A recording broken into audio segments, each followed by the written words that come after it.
With an entourage topping out at Wu-Tang levels, I'm Matt Straq. This is That Sports Show.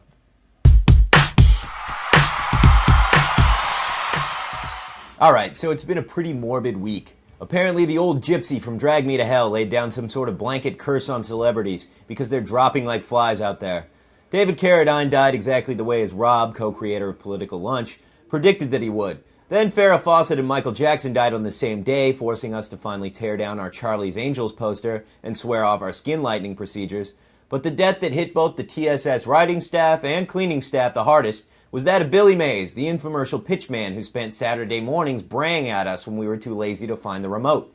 The TSS studio bathroom facilities will forever retain a ring of soap scum in honor of the bearded visionary, and we were tempted to dedicate an entire show to the man. But our mandate is sports. So instead we put together a short list of the most jarring and bizarre deaths in the sports world. And we're going to start with PGA pro Payne Stewart. Stewart was a two-time U.S. Open champion who died in a plane crash in '99. The death was tragic as Stewart left behind a wife and kids, but the details were also pretty surreal. Stewart was on a private jet flying from Orlando to Dallas when the cabin rapidly depressurized mid-flight, causing everyone on board to black out. The plane's autopilot had been set, though, and it had actually continued to fly the plane over Midwestern United States for 4 hours before running out of fuel and crashing in a field in South Dakota. During that 4-hour period, the U.S. military sent up fighter jets to shadow the plane and actually considered shooting it down should it appear to be headed for a populated area.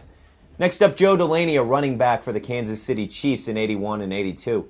In just 2 years with the Chiefs, Delaney set 4 franchise records that would go on to stand for 20 years. But during the offseason in '83, he died trying to save 3 boys from drowning in a pond in Louisiana, despite the fact that he himself didn't actually know how to swim.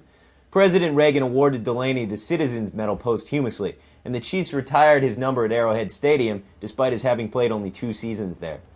Finally, the most jarring sports death in history, Len Bias.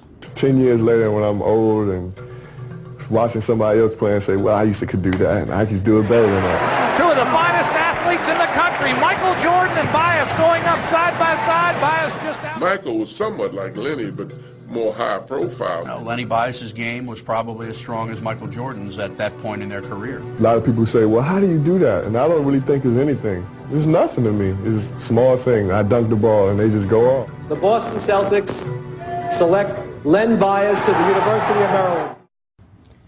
Len Bias was a dynamic forward at the University of Maryland in the mid-'80s. When he graduated and entered the NBA draft in '86, he was drawing comparisons to Michael Jordan, thanks to his ability to create shots. He was drafted by the Boston Celtics on June 17th, and less than 48 hours later, he was dead, courtesy of a cocaine overdose. Bias's death wasn't bizarre, it was just jarring and sad.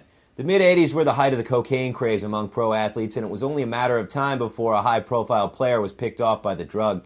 But Bias's death left basketball fans asking 2 questions. Why and what if? If Bias hadn't gone for the nose candy that night in a Maryland dorm room, basketball might have been visibly different for the next 2 decades, because MJ could have had a legitimate rival. What a shame. Which is why That Sports Show is up with hope and down with dope.